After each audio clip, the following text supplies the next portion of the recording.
And what's good, Double Clutch Nation? It's your boy Whyghost, and we got the Beast, JJ Johnson. And we're going to be talking about the final day of the NBA regular season. Today, we have 15-game slates separated by Eastern and Western conferences. We had the East games early and the West games at 3:30. The first game we're going to be talking about is Hornets versus Cavs, in which the Hornets won 120-110, keeping the Cavs in the 4th seed. The Cavaliers played this game without Darius Garland or Donovan Mitchell. The Cavs did not move position with this loss to the Hornets. Max Strus closed the game out with a triple-double, and Georges Niang had 16 points to lead this Cavaliers team. But they had a really disappointing loss to a team that had no reason to win, being the Hornets. Pokusevski. He used to play for the Thunder. He's 7 foot tall. Looks like an alien.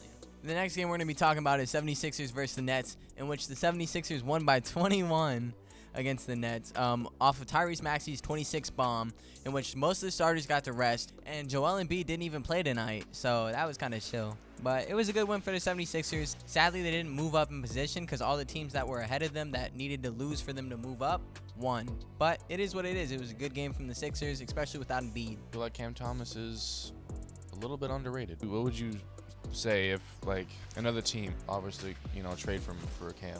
I think Cam Thomas would look good on the Raptors. Really? I think that they have a lot of defense, and they have a good identity, and they need another scoring punch. They just got R.J. Barrett.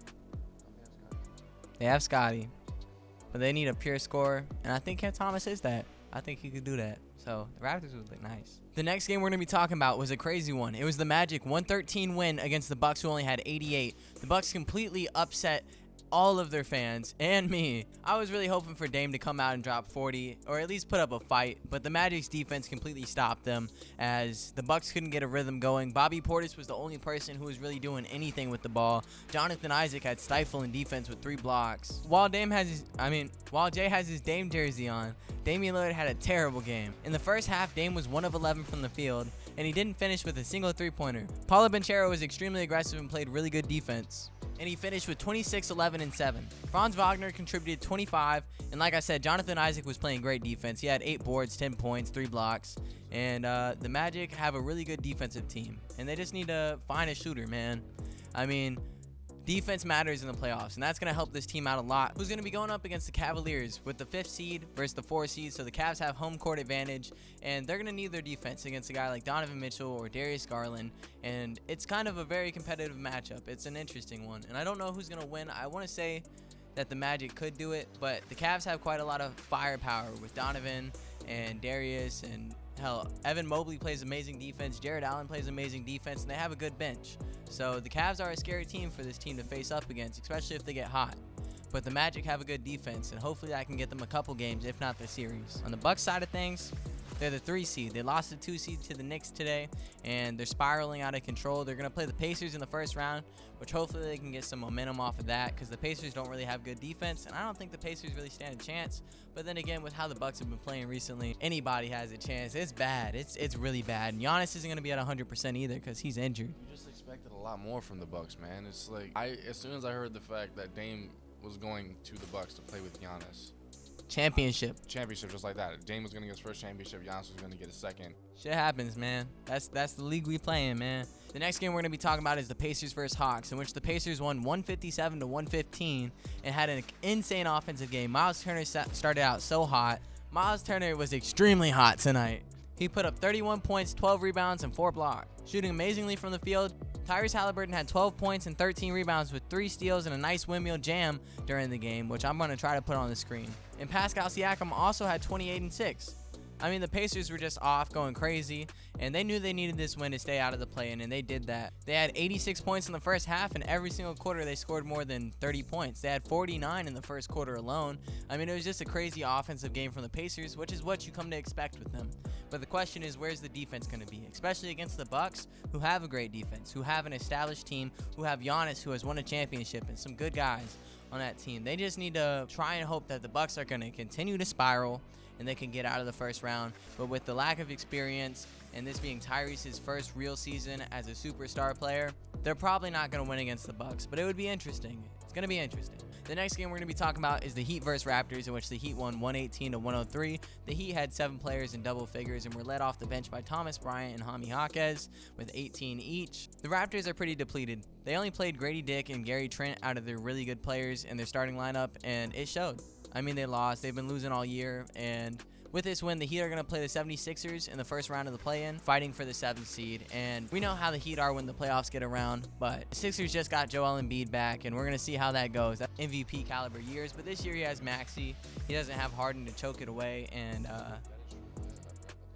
no more Doc Rivers. So if they get up 3-1, hopefully they'll close it out. It's just a play-in, so we're excited to see these teams get out, and we're going to see who matches up with who, and we're going to predict it, and we're going to do a good job, or at least I am. You know it. You want to say that again? Talk your shit, Jay. You want to say that again? What? You want to say that again? So what? I had the Grizzlies going to the finals last year. Yeah, you're an idiot. That's tough. The next game we got is the Wizards versus the Celtics. The Celtics played their bench and still beat the Wizards by 10. Peyton Pritchard had an absolutely insane game with 30. Yeah? Tell me about it. Peyton Pritchard. He's a dog. As much as I don't like Boston, and as much as I just want to punch their announcers, man. 38 points, 9 rebounds, 12 assists. He went off, and the Celtics have the best record in the league by far, with 64 wins and 18 losses. And they are definitely the playoff favorites to make the finals and probably even win it. They're a complete team, and they mean business. For the last game of the Eastern Conference matchups, we have the Knicks versus the Bulls that went into overtime. The Knicks ended up winning 120-119, taking the 2 seed from the Bucks in a Brunson game that was absolutely crazy. I mean, at one point he rolled his ankle, but he fought back, and this team eventually ended up winning. Brunson finished with 48-7. And Alex Caruso played really good defense. I mean, there was a shot right before the end of regulation when they were tied up that Alex Caruso absolutely locked him up, and he missed to send the game into overtime. And he was on a heater, so we weren't thinking he was going to miss. But Alex Caruso got clamps. DeMar DeRozan, I believe, finished with 30. Nikola Vucevic had a 29-point double-double. I don't like him either, but he had a good game, and that's respect, especially because the Bulls really wanted this win, trying to get some momentum going into the play-in. And even though they lost, I still think that they sent the right message. This is the Knicks' first 50-win season since 2013, so, they mean business, and hopefully they don't have to run into Trae Young this time. Oh my! Stop it! Going over to the Western Conference, we have the Lakers versus Pelicans matchup, in which this game meant a lot for the Pelicans. If they won, they lock up the 6th seed, and if they lose, well, they're going to the play-ins if the Suns won their game. And guess what happened? The Suns won against the TimberWolves, and the Pelicans lost against the Lakers. And now the Lakers are going to have to match up against the Pelicans for the 7th seed in the play-in. Our king, my sunshine, the glorious LeBron James, had a nice 28-point triple-double. What? What are you going to call him next year, Pookie? Of course I am. I love that man. He made me love basketball. He had 28, 11, and 17 with 5 steals, and the Pelicans just couldn't get a rhythm going. I mean, Zion had a really rough game. CJ kind of got going, but it wasn't really a good game for the Pelicans, and hopefully they'll bounce back with them having to get this win in the play-in, or they're going to have to fight either Golden State or Sacramento for that 8 seed. If you lose the game in the play-in to the Lakers, I don't know if you're going to beat a team like the Warriors or Kings for that 8 spot, and you might just fall out of it completely, which is the scary part about the play-in. There's so much unpredictability when you fall into that matchup, because every team wants it. Every team wants it. And sadly for the Lakers, Anthony Davis went down with some back spasms. He's hopefully going to be back for the play-in game. Yeah, with some back spasms. And he played the most games that he has in a long time this season. I think he racked up 72 games played this year. So he's really trying to break that Anthony Data Davis nickname that he got. And he's done a good job. Anthony Davis looked great this year. He's probably been the best player on this team this year. AD was a big deal in this game. He had 30 points. He had 30 points and I think 11 rebounds. He was a big part of the Lakers getting this win, even though he did go down. The next game was absolutely crazy. It was the Thunder versus the Mavericks, in which it was the most large win margin of the day. 49-point difference in the Thunder's direction. I mean, the Mavericks rested all of their guys as they already have a locked-in matchup against the Clippers for the 4 and 5 seeds. Shea makes it hard to say he's not MVP. Leading this young team to the number 1 seed. They have locked it in. They're number 1. And he only had 15 points this game, but he didn't play a lot because they didn't need to. They were up so much. The entire OKC roster played.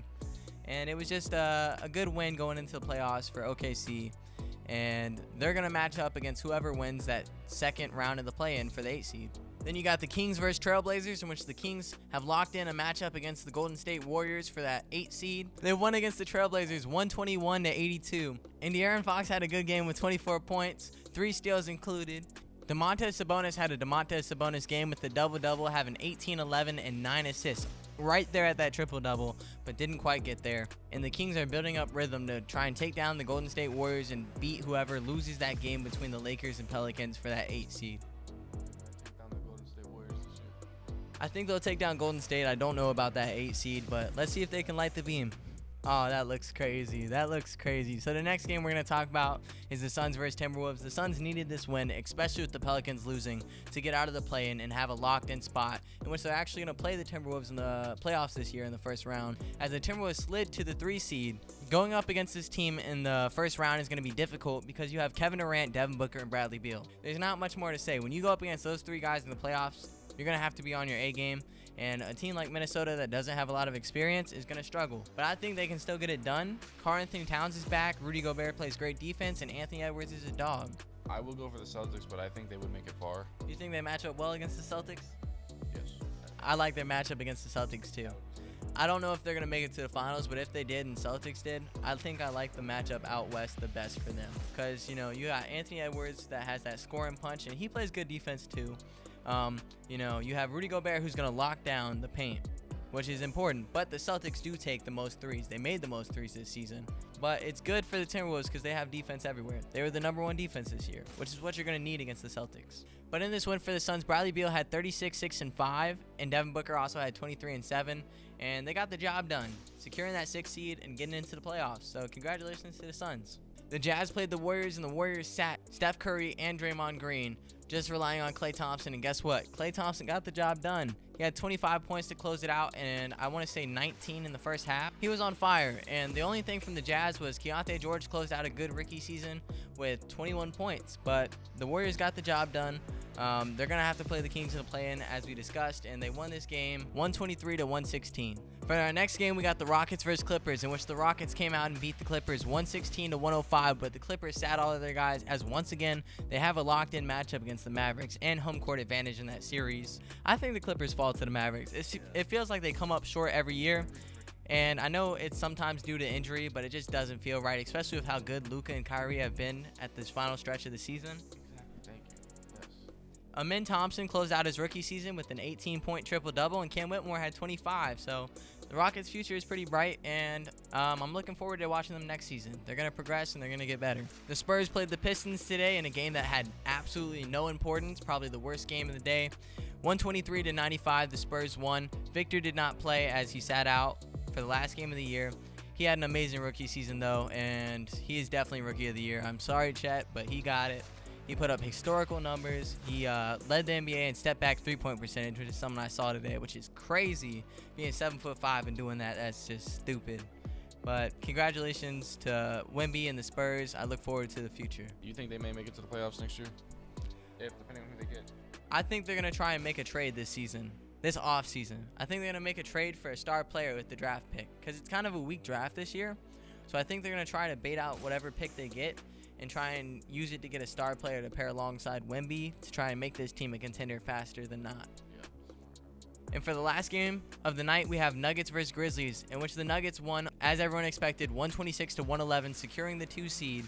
G.G. Jackson finished out his rookie season with 44 points, looking like he can be a good addition to this Grizzlies team once they're healthy again. Nikola Jokic and Jamal Murray had pretty good games, but they didn't play a lot, as this game was kind of locked down from the beginning. Congratulations to the Nuggets for getting that 2 seed. I'm looking forward to the playoffs. It's going to be crazy. And this has been your boy Whyghost and The Beast JJ Johnson. And I hope y'all enjoyed the video. If you made it this far, I want you to comment MVP honors to whoever you want.